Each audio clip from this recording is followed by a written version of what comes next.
এক পরিবারের প্রায় সবাই ক্রীড়াবিদ, ঘরে রয়েছে শত শত পুরস্কার। এমন একটি পরিবারকে বিগত সময়ের ক্ষমতাসীনরা সবসময় কেবল আশার বাণী শুনিয়েছেন, কিন্তু সেই বাণী কথার কথা হয়ে থাকায় পুরস্কারগুলো দিন দিন অর্থহীন হয়ে উঠেছে। কিন্তু বাসায় আসলে আবার শান্তি লাগতো, কারণ আমার বাবা ছিল খুবই সাপোর্টিভ। ৮ সন্তানের 7 জনই ক্রীড়াবিদ।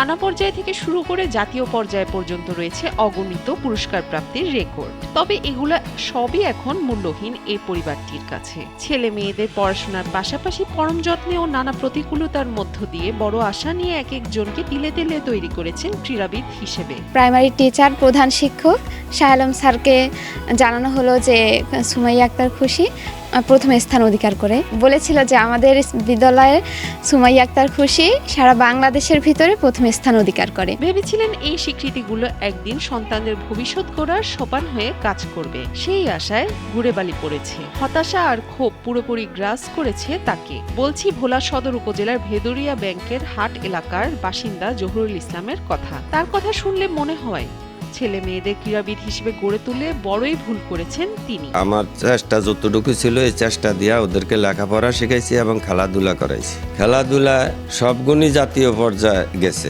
একই পরিবারের 8 সন্তানের মধ্যে 7 জন ক্রীড়াবিদ। এমন পরিবার ভোলাতে কেন? সারা বাংলাদেশে হয়তো খুঁজে পাওয়া কষ্টকর হবে। গ্রামের মানুষের কথা উপেক্ষা করে সন্তানদের প্রশিক্ষণের জন্য নিজ বাড়িতেই করেছেন ব্যবস্থা। প্রতিযোগিতার জন্য সন্তানদের নিয়ে ছুটেছেন দেশের বিভিন্ন প্রান্তে। ঘরে জমা হয়েছে সন্তানদের শত শত প্রাপ্তি। গ্রামের মানুষ একসময় মেয়েদের দৌড়ঝাঁপ নিয়ে আপত্তি জানালেও এখন তারাই সম্মানের চোখে দেখে পরিবারটিকে। ব্যাপারগুলো অনেক মজার ছিল। অবশ্য আমরা যখন খেলতাম অত সহজ ছিল না, তখনকার সময়টা পথ চলাটা এত সহজ ছিল না। গ্রামের ব্যাপারই তো। আমরা মেয়েরা যখন খেলাধুলা করতাম, দৌড় দিতাম, তখন হয়তো অনেকে বলতো যে দেখো এত বড় মেয়ে দৌড়ায়। কিন্তু বাসায় আসলে আবার শান্তি লাগতো, কারণ আমার বাবা ছিল খুবই সাপোর্টিভ।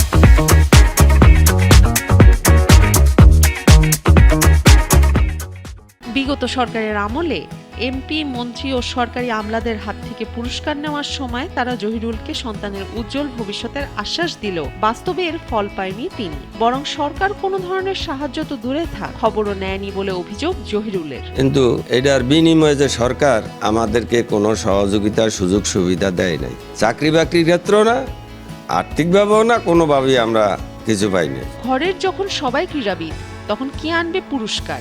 এ নিয়ে নিজেদের মধ্যে চলত প্রতিযোগিতা। বর্তমানে এই পরিবারের 3 জন খেলাধুলার সাথে জড়িত রয়েছে। সরকারের পৃষ্ঠপোষকতা ও অবহেলার কারণে বাকিরা গুটিয়ে ফেলেছেন নিজেদের।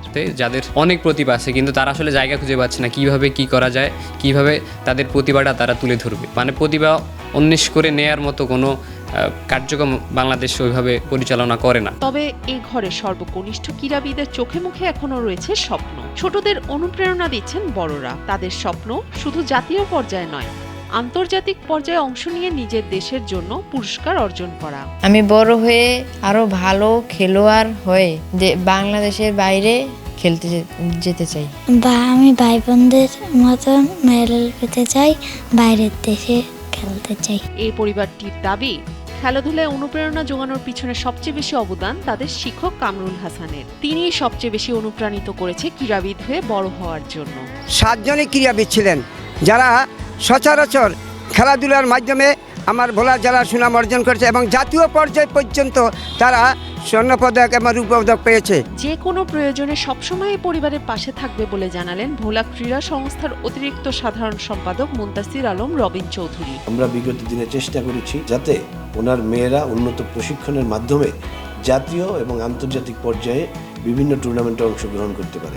যোগ্য ক্রীড়াবিদদের জন্য জেলা পর্যায়ে বিকেএসপি প্রশিক্ষণের ব্যবস্থা করা হয়ে থাকে বলে জানালেন জেলা ক্রীড়া কর্মকর্তা মোহাম্মদ সাইদুল ইসলাম। সন্তান কিন্তু রয়েছে, ওনার 2 জন সন্তান আমাদের বিভাগীয় টিমে খেলবে এবং আমাদের পরিকল্পনা হচ্ছে ভোলা জেলার যারা ভালো খেলোয়াড় রয়েছেন তাদেরকে পর্যায়ক্রমে বিভাগীয় পর্যায়ে এবং এরপর জাতীয় পর্যায়ে এবং সর্বোপরি কিন্তু আমরা বিকেএসপিতে রেখেও কিন্তু উন্নত মানের প্রশিক্ষণের ব্যবস্থা করে থাকি।